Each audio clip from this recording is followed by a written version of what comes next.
अगर आप सच में सम्राट अशोक के वंशज होते तो आप दूसरे का झंडा ढोने का काम नहीं करते, ताकि आने वाले समय में हमारा समाज एक मजबूत और एक सशक्त समाज बने और आने वाले समय में हमारा बिहार एक विकसित बिहार बने। हम बिहार को एक विकसित बिहार बनाएं और अपने समाज को एक मजबूत समाज बनाएं और 90% लोगों को उनका हक और हिस्सेदारी दें। तो इसके लिए हम सभी को एक मंच पर आने की जरूरत है। आप लोगों का यही प्यार और यही समर्थन मुझे इस लड़ाई में ताकत देती है। और साथियों, आज का मैं जो दिन है, ये मैं कोई भाषण देने के लिए नहीं आया हूं। मैं सिर्फ और सिर्फ आप लोगों को जगाने के लिए आया हूं, ताकि आने वाले समय में आप अपने हक की हिस्सेदारी के लिए लड़ाई लड़े और जो सम्राट अशोक एक इतिहास रच कर गए थे, वो फिर से हम लोग इतिहास रचने का काम करेंगे। और हम लोग जो बोलते हैं, हमारा समाज जो बोलता है कि हम सम्राट अशोक के वंशज हैं और जगदेव बाबू के अनुयायी है, सब झूठ। अगर आप सच में सम्राट अशोक के वंशज होते तो आप दूसरे का झंडा ढोने का काम नहीं करते। सम्राट अशोक के वंशज कभी भी दूसरे का झंडा नहीं ढोए, तो हम फिर किसी और का झंडा और किसी का झोला क्यों ढोने का काम करेंगे। हम तो उन्हीं के वंश हैं, हम तो उन्हीं के अंश हैं और हम जगदेव बाबू के अनुयायी भी है। तो हम झंडा ढोने का काम नहीं करेंगे, हम खुद पूरे देश को झंडा ढुलवाने का काम करेंगे और आने वाले समय में अपना हक और हिस्सेदारी लेकर रहेंगे। इसके लिए आप सभी को एकत्रित होने की जरूरत है। और सिर्फ मैं आप लोगों के लिए अपना सब कुछ छोड़कर, अपना व्यापार, अपना बिजनेस, अपना परिवार, अपना बच्चे, अपने सब कुछ छोड़कर सारा कुछ सिर्फ समाज के लिए मैंने दाव लगाया, ताकि आने वाले समय में हमारा समाज एक मजबूत और एक सशक्त समाज बने।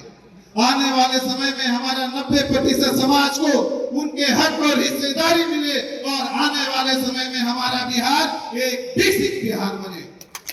इसके लिए साथियों, आप सभी को अपनी सोच को बदलने की जरूरत है और एकजुट होकर लड़ाई लड़ने की जरूरत है। और मैं किसी से डरने वाला नहीं हूं। मैंने पहले भी कहा था कि अगर मुझे अपने समाज के लिए अपनी शहादत भी देनी पड़ी तो मैं देने के लिए तैयार। सिर्फ और सिर्फ मुझे आपका साथ चाहिए।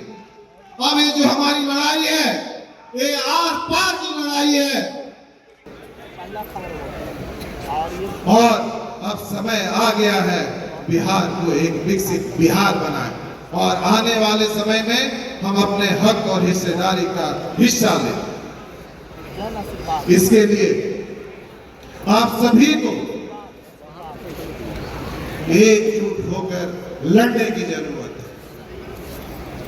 अगर आज नहीं लड़ेंगे तो इतिहास आपको कभी भी माफ नहीं करेगा साथियों, और ये मौका आपको कभी दोबारा नहीं मिलेगा और कोई भी समाज का बेटा पुनः आपकी लड़ाई लड़ने के लिए नहीं आएगा।